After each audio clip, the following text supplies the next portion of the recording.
Taking puberty-blocking drugs has been shown to cause mental health issues in trans children, according to a recent analysis from the University of Essex. In re-examining the results of a previous study, the UK researchers determined that 1/3 of the youth with gender dysphoria (GD) experienced a decline in mental health after taking triptorelin. Sold under the brand name Trelstar, triptorelin is a gonadotropin-releasing hormone (GnRH) agonist that reduces the amount of certain hormones in the body. The original study, which came from NHS's Gender Identity Development Service (GIDS) at Tavistock and University College London Hospitals (UCLH) in 2021, analyzed 44 children between the ages of 12 and 15 who took puberty-blocking drugs. The children were all deemed psychologically stable, but all of them had been classified as having gender dysphoria, with a high likelihood of extreme psychological distress with ongoing pubertal development, the study authors wrote in the journal entry discussing the findings.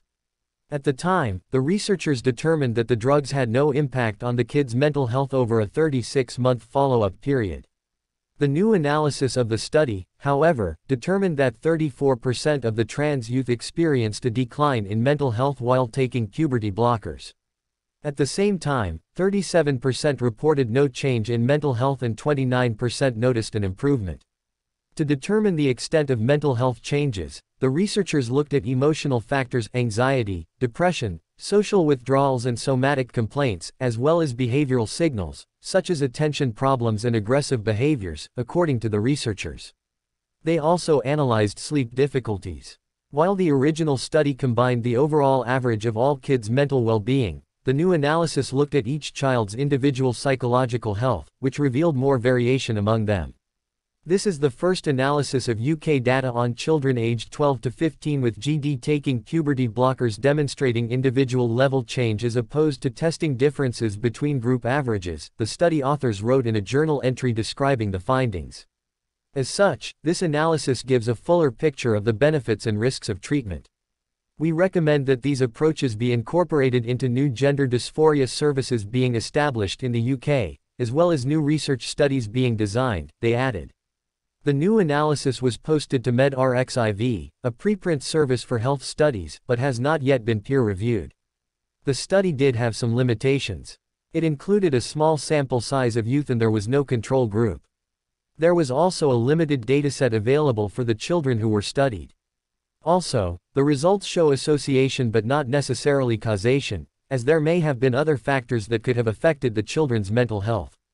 A spokesperson from Tavistock and Portman Trust, which conducted the original study, provided the following statement to the Daily Mail. "We are grateful to all of the clinicians and academics who have contributed to this study over the years, and we welcome new peer-reviewed analyses of the evidence around how to support these young people." The analysis plan for the original study was independently produced by experts in medical statistics, and the underlying data was published so that other researchers might conduct further analyses. Do Update News Digital has reached out to Tavistock and Portman Trust for further comment. Dr. Brett Osborne, a Florida neurosurgeon and longevity expert, was not involved in either of the studies, but shared with Do Update News Digital that he was not surprised by the impact of puberty blockers on kids' mental health. The human brain, and in particular the developing brain, is particularly sensitive to and reliant on circulating hormone levels to function optimally, said Osborne. Sex hormones like testosterone, estrogen, and progesterone, the ones that were suppressed in the study population using triptorelin, also play a major role in mood regulation and cognition, the doctor noted. Optimal progesterone levels are also important for sleep, whereas low levels are associated with insomnia and mood lability, mood swings, Osborne said. Additionally, estrogen levels affect neurotransmitters in the mood centers of the brain, thus impacting emotional experiences, the doctor noted. Estrogen also plays a central role in cognition and our sense of general well-being, for both men and women, Osborne said. Men and women need progesterone and estrogen for optimal brain development and function.